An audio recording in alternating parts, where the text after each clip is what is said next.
ఈరోజు రెండు అంశాల మీద మాట్లాడబోతున్నా. ఒకటి, నా పర్సనల్గా నన్ను మార్నింగ్ ఉదయం నుంచి థ్రెట్ అనేటువంటిది ఒకటి వైజాగ్ నుంచి అంట. చౌదరి చంద్రబాబు ఎన్నున్నా చంద్రబాబుని మనం కాదనకూడదు, ఎంత ఆయన చేసినా మిగతా కులాలలాగా మనం బయటకు పడవంగా, మనం ఎందుకు పడతారు మీరు బయట అని మాట 12 నిమిషాలు ఒక కాల్ అయింది. తర్వాత మళ్ళీ కాల్ పెరిగి, నువ్వు గనక ఈరోజు నుంచి విరమించుకోకపోతే నీ సంగతి తేలుస్తాను, నిన్ను నీ కుటుంబాన్ని తేలుస్తా అన్నారు. నేను ఇచ్చాను, రారా చూద్దాం, గుంటూరు రా, నువ్వు ఎక్కడో వైజాగ్ వచ్చి ఇక్కడికి వచ్చి మాట్లాడు. ఆ తర్వాత రెండోసారి నిన్న సాయంత్రం చంద్రబాబు నాయుడు గారికి అక్కడ కోర్టు దగ్గరకు ఇక్కడ వచ్చారు కదండి. ఎక్కడికి వచ్చారు? సిఐడి ఆఫీస్కి వచ్చారు. అక్కడ పార్టీలో కొంతమంది నన్ను కిరాయి హంతకుల చేత లేపేయాలని డిస్కషను, చందాలు వసూలు చేశారు. ఒక 50 లక్షలు ఖర్చు అయిద్దంట. ఆ పేర్లు ఎన్ని వివరాలు నేను ఎస్పీ గారికి ఇవ్వటం జరిగింది. నేను ఇక్కడ 40 సంవత్సరాల్లో ఇక్కడే ఉన్నాను. మీరు కిరాయి హంతకులు కాదు, నా కొడకల్లారా, ఎవరినైనా తీసుకురండి రే, దమ్మున్న మనగాడైతే ఒక అబ్బకు పుట్టినడైతే రండి, చిటికేస్తే 5 నిమిషాల్లో 100 మంది వస్తారు, నన్ను చంపుతారా రండి. నేను ఉదయం ఎక్కడ ఉంటాను, మధ్యాహ్నం ఎక్కడ ఉంటాను, సాయంత్రం ఎక్కడ ఉంటాను, ఏ టైంలో ఎక్సర్సైజ్కి వెళ్తా, జిమ్కి వెళ్తా, అన్నీ తెలుసు, రండిరా నా కొడకల్లారా, నన్ను చంపుతారా?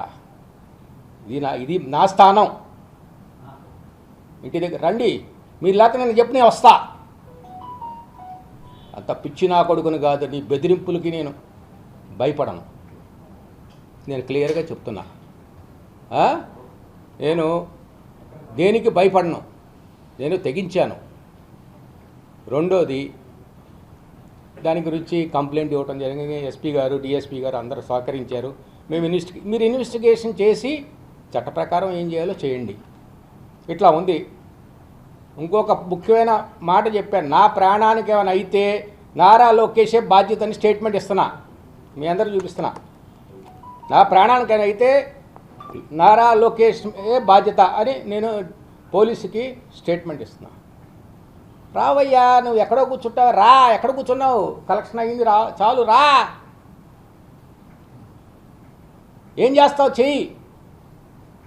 ఈ ప్రాంతం ప్రజల్లో విషం జమ్ముతున్నావు. ఇది ఎవరిచ్చారు అధికారి? ఓ రాయలసీమ నా కొడక, ఇక్కడ ఎవరిచ్చారు నీకు అధికారం? ఇక్కడ యువతను పాడు చేస్తున్నావు. కులం కులం కులం, వేరేది లేదేమి, తప్పది. దానివల్ల నువ్వేం సాధిస్తావు? ఎంత కావాలండి మనిషికి తినటానికి? 100-200 క్వింటాలు జీవితాంతం అంతే. లతా మంగేష్కర్ ఏం చెప్పింది చెప్పమంటారు ఒకసారి?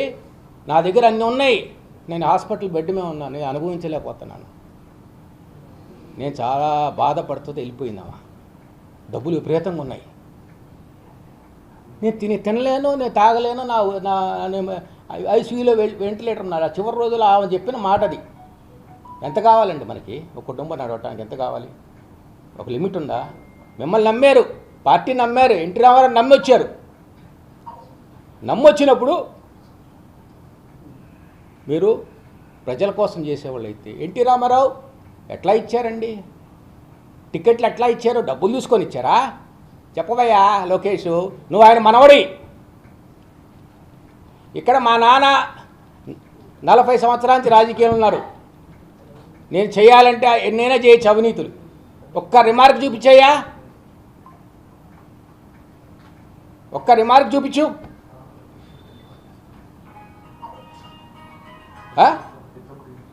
మాట్లాడు. నన్ను పూర్తిగా పైనుంచి కింద దాస్తాను. ఒకళ్ళ దగ్గర డబ్బులు తీసుకున్నాను చెప్పమను. నువ్వు ఎన్టీ రామారావు మనవడవయ్యా. భగవంతుడు అదృష్టం క్రియేట్ నీకు. ఎన్టీ రామారావు మనవడగా పుట్టావు. ఎందుకయ్యా చీపు డబ్బులు తీసుకుంటావు? నువ్వు మీ తాతగారు ఎట్లా ఇచ్చేవారంటే నా చిన్నప్పుడు ఒక విద్యావంతుడికి ఇస్తారు సీటు, ఒక నియోజకవర్గంలో, ఇంకొక డాక్టర్ వైద్యం చేసేవాళ్ళకి ఇస్తారు, ఒక వ్యాపారస్తులు చూస్తారు, చూసి 10 మందిని అడిగి ఆయన మంచి పేరు ఉండి ఆయన మంచి మనిషి అండి అంటే ఆయనకి ఇస్తారు, రూపాయి తీసుకోవాలా. కానీ ఈరోజు డబ్బులే కావాలి నీకు, డబ్బులు నీకు, నీ 10 పార్టీ చుట్టూ తిరగాలి జనం. నేను ఎందుకంటే వివరణ చెప్పాలనుకోండి, నేను అడిగిన దానికి అవినీతి గురించి నువ్వు డబ్బులు తీసుకున్నావు లేదా ఫైబర్ నెట్లో స్కామ్ గురించి చెప్పమంటే ఏ విషయం 2 రోజులైంది, వాళ్ళ 14 తారీఖు రాష్ట్ర స్టేట్ పార్టీ ఆఫీసులో చాలా మేధావులు పెద్ద చాలా సీనియర్లు ఉన్నారు. సీనియర్లు మరి వాళ్ళన్నా బయటికి రావాలిగా, నిజాలేంటి చెప్పాలిగా. మనకెందుకులే అనుకుంటారేమో. సరే సీనియర్లు కాదు జూనియర్ మంత్రులు చేసిన ఉన్నారు, వాళ్ళకి సబ్జెక్ట్ తెలుసుగా. నేను ఎంతటి వాడిని అంటే నేను చిన్నవాడిని, నాకేం తెలియదు, నాకు అనుభవం లేదు. నేను ఒకటి నమ్ముకున్న దేవుణ్ణి, నేను వాస్తవాలు మాట్లాడతా, నేను అబద్ధం వాడను, నాకు అవసరం లేదు. నాకు జవాబు ఇవ్వండి. ఈరోజు నన్ను చేసావు, ఏం చేశారు వాళ్ళు? 2 రోజుల నుంచి దాదా మా చెల్లెల్ని పిలుచుకెళ్ళారు, నీకెందుకు మాట్లాడన్నాడు. ఆమంటది నాకు మతిస్థితం ఇచ్చాంట, ఆమంటది నాకు టికెట్ ఇవ్వలేదని.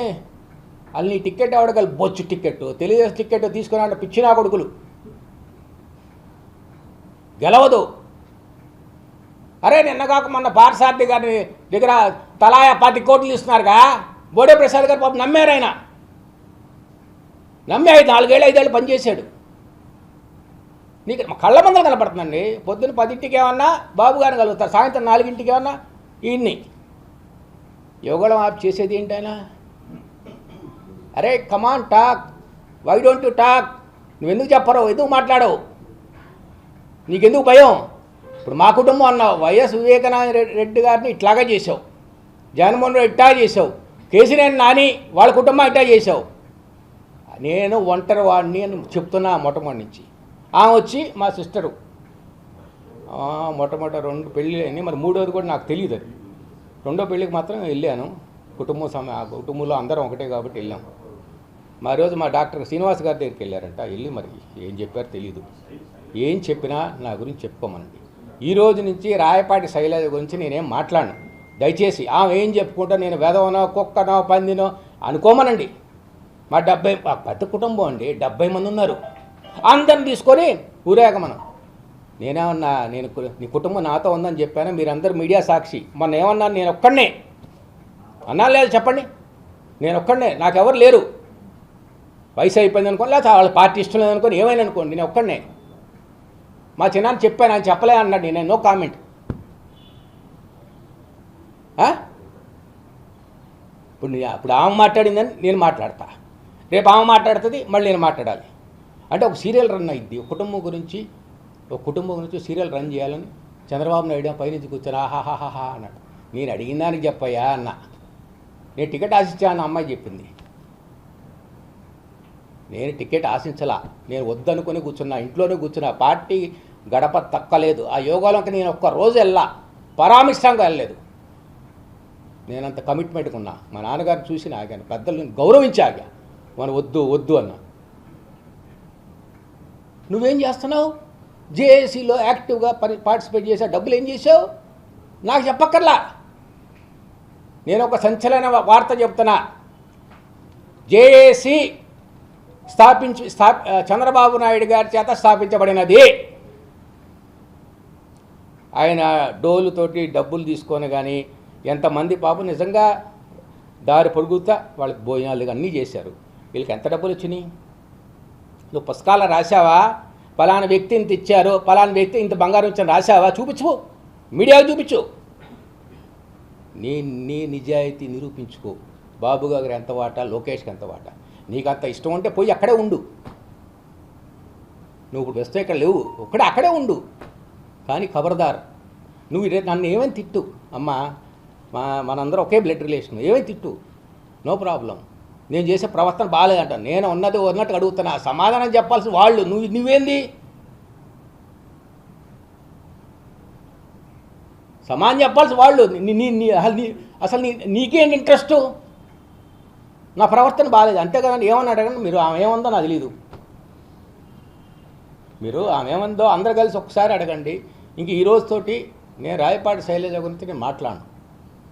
ఆమె వేసుకుంటే రీళ్ళు వేసుకోండి, కుటుంబం మొత్తం తీసుకెళ్తుందా, లేకపోతే పెయిడ్ ఆర్టిస్ట్ని పెట్టుకున్నా ర్యాలీ చేయమని ధర్నా చేయమనండి. ఈ ఊర్లో గొడ్డుపోయిందా తెలుగుదేశం పార్టీ, లేదా ఆమె పక్కన తిరగమనండి. ఇంకా మనగాడు ఎవరు లేరా జిల్లాలో? నాకు సమాధానం చెప్పయ్యా, నాకు ఇవన్నీ ఎందుకు?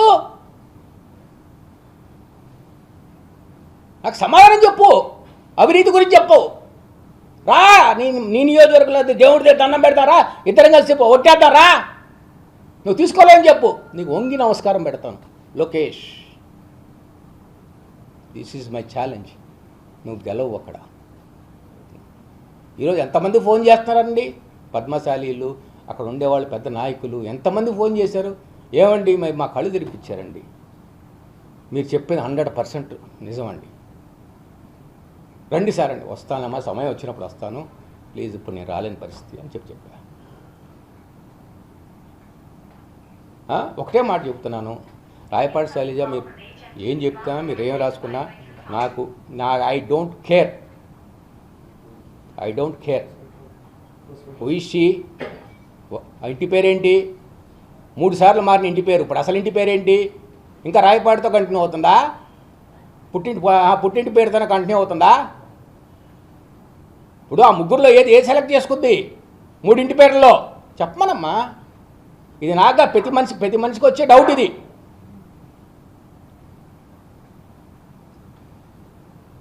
I don't care. ఏం చేసుకుంటా చేసుకోమను, ఏం చెప్పుకుంటా చెప్పుకోమను. ఓకే, ఈ 2 అంశాలండి. ఒకటేమో నా థ్రెట్ గురించి, ఒకటే మా సిస్టర్ గురించి చెప్పడం జరిగింది. థ్రెట్ గురించి నేను ఐ డోంట్ కేర్, నేను లెక్క చేయను. ఎవడొస్తాడు చూడ, రమ్మను, నేను స్థానికుని ఇక్కడ. లోకేష్ వస్తాడు, రమ్మను. లేదా మనుషులు తెలుగు యువత వాళ్ళు వీళ్ళు అంటారా, ఇదేదో చేయమను. నేను ఆల్రెడీ పేర్లు కూడా మెన్షన్ చేసి ఎవరేం చేస్తున్నారో కూడా పేర్లు మెన్షన్ చేసి లెటర్ ఇచ్చాను. మీరు కావాలని ఫోటో తీసుకోండి, కంప్లైంట్ ఫార్వర్డ్ చేశానండి.